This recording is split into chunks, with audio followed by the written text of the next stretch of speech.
starts to figure holes out, and the way he can explode and move in with one shot.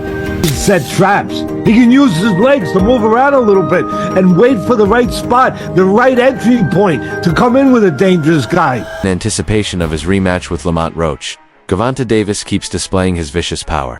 He is said to have downed his partner with a single, deadly blow during a recent sparring session.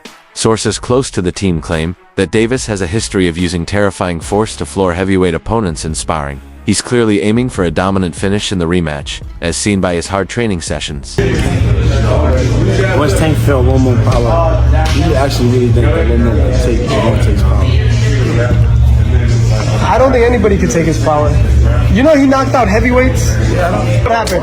Man, I was about to spar. Before I was about to spar Tank, he was sparring this big boy. A heavyweight? Heavyweight boy. And Tank hit that nigga. He hit him so hard that he was on the top of the rope just like this. I'm like, I thought he died. Like, I ain't gonna lie to you. I thought Gervonta Davis is exerting himself to the utmost in preparation for the rematch. His most recent training videos show an unrelenting amount of energy, with continuous combos performed at breakneck speed. Power and accuracy are obviously the main priorities in his camp. This time, Davis isn't taking any chances and is resolved to go into the ring without any flaws or justifications. His dedication to his trade and the quality of his blows demonstrate how seriously he takes this fight.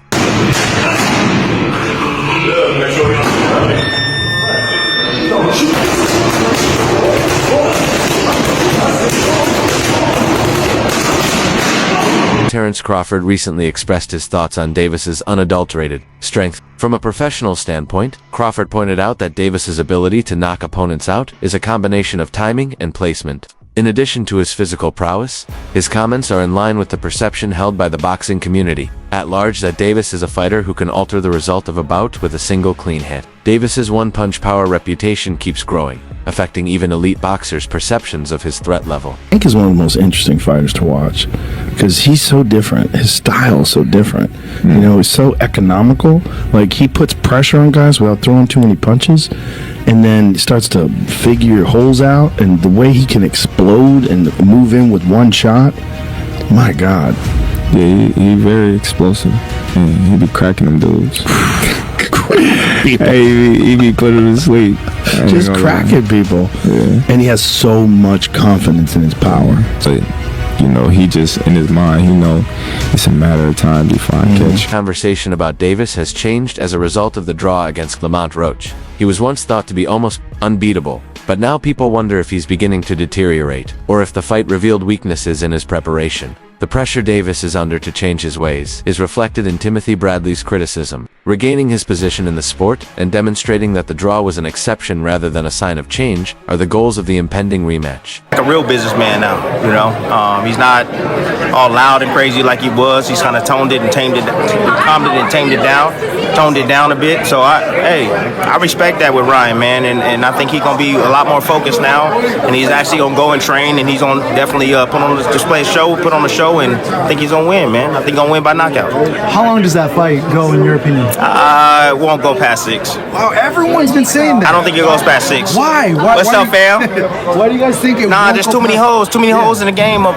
Too many holes. Too many holes. Can improve in or improve on, and you know they're gonna come back and they're gonna put their best foot forward, bro. But like, look, if this shit don't motivate you, Tank, you know the fact you got to draw, the fact that you had a big fight lined up with Jake Paul after this, and now you got to wait, and now you got to do this rematch, bro. If this don't motivate you, I don't know what will. You know what I'm saying? Because like his name right now is getting drugged through the mud. You know, and all those fans that was on his side, bro, a lot of them are switching teams now. You know, so you know, look, he got a lot to prove, not only to himself, but a lot to prove to his fans and his fan base out there. So he go back in there at his rematch and he do what he's supposed to do, like he's supposed to do the first time around, then all the shit that happened in the pad it swept under the rug, because that's just how, you know, the fans is and the sport is. You know, and then he moves. Interview Davis. Flexibility is one trait that still sets him apart from many of his contemporaries. Whether using pressure or boxing from a distance, he can manage the tempo of a battle. In the rematch, this real-time adjustment capability might be crucial. Although Roach may have prevailed in their first encounter, Davis's ability to grow and change might fundamentally alter the course of the second fight. Set traps. He can use his legs to move around a little bit and wait for the right spot, the right entry point to come in with a dangerous guy. He can do it all, and he can figure it out on the fly. with the cerebral part I'm talking about, right? And he's at his prime. See, that's the key. That's the part you got to put in there. He's at his prime. He reminds me of the old time janitors, the superintendents in the big buildings, those big buildings, and they had a big brass key ring about this big with 1,000 keys on it. But every key, they knew that key was for a certain door to get into the building. When he's moving around, I'm saying he's the super with that big key ring, and he's looking for the right key to get in the door. You're great with the analogies. I love that. I love the analogies. And he finds the right key. He does. He doesn't walk into a room and like bang, oh my God, I shouldn't open that door. And a lot of guys do. Romero walked into that room. Garcia walked into that room. So he don't, and that's part of what separates him, and makes him a guy that's one of the most complete fighters right now of all time. We were taken aback when Davis gave surprising justifications for his performance. Following the first fight, fans weren't pleased with some of these, since they seemed like excuses. His remarks were interpreted as minimizing Roach's efforts and evading responsibility, since critics now expect Davis to support his claims with performance rather than further justifications. This has intensified the excitement to the rematch. We gotta talk about it. So, Tank officially came out and says that he wants to put this rematch as early as May. Now, if that were to happen, Lamont Roach gets a second time to prove himself. Now, in my personal opinion, his stock has already risen.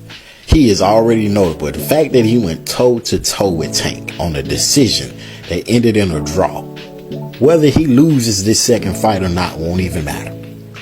Because he's directly in line to go against the Keyshawn Davis, the Shakur Stevensons, and etc., the Devin Haney's, and etc. I can see him moving up and going against a Devin Haney or Ryan Garcia or somebody like that. Somebody, Roach has definitely proven himself. But let's talk about something else. And that is the hairstylist situation. In my humble opinion, I believe she should have been quiet. As a hairstylist, there was nothing for you to say. No fan in boxing was gonna look at them like, I don't want her braiding my hair.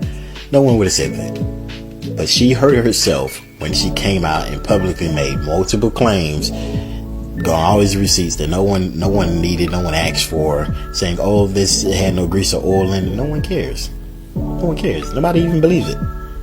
Sometimes it's best to remain quiet. The story of this fight is beginning to mimic the well-known Mayweather versus Maidana rivalry. In that instance, Marcos Maidana really put up a fight with Floyd Mayweather in their first fight, but Floyd made astute modifications to win the rematch. Davis has also been under pressure to adjust and react as a result of Roach's impressive performance. Boxing fans are familiar with the plot first out, then redemption, and Davis now has the chance to write his own version of it. Up, because this is what's gonna happen. If y'all remember the Mayweather and Maidana match, where everybody thought Maidana beat Mayweather in the first match when they fought each other, like he dominated him, he beat him. Same thing goes here. Lamont Roach, everybody's saying that he dominated Gervonta Davis, but this is not gonna happen in the rematch. Gervonta Davis is gonna dominate Lamont Roach. If y'all agree with me on what I'm telling y'all, this is just like the Mayweather-Maidana fight. I'm trying to tell you. Lamont Roach is going to lose in the rematch, and that's a guarantee. That's not a prediction. Following the Roach fight, there were reports that Davis could retire, but his behavior seemed to indicate otherwise. His choice to go for the rematch right away shows that he is committed to boxing again. Davis is making it apparent that he wants to end this chapter on his own terms by putting aside ideas of retirement. His character is given more depth by this decision, which demonstrates that he is unwilling to go without correcting the situation. It looks like Tank was not playing about this rematch, man. He's looking to probably get back in the ring with Roach by the end of May. And as far as that retirement stuff, it looks like that's out the window as well. Course of your plans for your future? Yeah, it definitely changed my plans. It definitely changed my plans. I probably got like 4 more fights now. For sure. But I'm going to be honest with y'all, man. As much as, we hate the fact that he had a draw, I think this was the best thing for Tank. Then the press conferences and everything like that, he was kind of forcing himself to be interested. And I only know one person that can bring his interest back. Calvin is the key, man. Calvin has known Tank since he was a child. Nobody knows Tank more than Cal, man. He's the only person that I believe that can bring the best out of Tank. But what do y'all think, man? What do you think Tank needs to do differently in his next fight so he can get back to doing stuff like this, man, at the end of his fights? Comment. Interview that concludes the video for today. Until the next time, stay tuned.